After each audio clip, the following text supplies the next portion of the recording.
Ինչ է կատարվում մեզ հետ մահվան պահին։ Ամենից առաջ մենք պետք է հիշենք, որ մարդը կազմված է 3 անփոփոխ հիմքերից՝ մարմնից, շնչից եւ հոգուց։ Աթեսաղոնիկեցի 5:23 խոսք։ Աթեսաղոնիկեցի 5:23 խոսքն ասում է.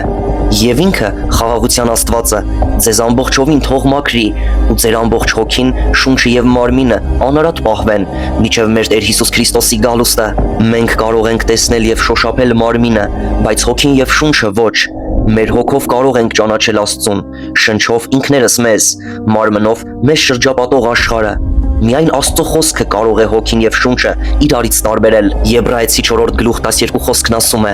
«Կենդանի է Աստծո հոգին ու ազդեցիկ, եւ ամեն մի երկսայրի սրից առավել կտրուկ է։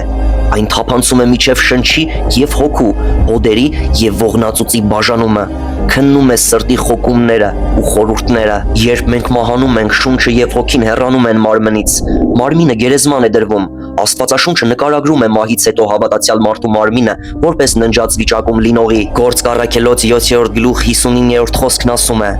«Մինչ Ստեփանոսին քարկոծում էին, նա խոսքը ուղեց Հիսուսին ասելով. Տեր Հիսուս, ընդունիր իմ հոգին»։ Իսկ 8:2 խոսքն ասում է. «Աստվածավախ մարդիկ թաղեցին Ստեփանոսին ու նրա վրա մեծ ոխ պարեցին, իսկ չփրկված մարդու մարմինը որպես մեռած նյութի։ Հոգին եւ շունչը երբեք չեն ննջում, դրանք միշտ արթուն են։ Երբ փրկված մարդը մահանում է, նրա հոգին եւ շունչը բարձրանում են երկինք, դրախտ։ Երկինքը երանության եւ ուրախության վայրն է»։ Բ Կորինթացիներ 5:8 խոսքն ասում է.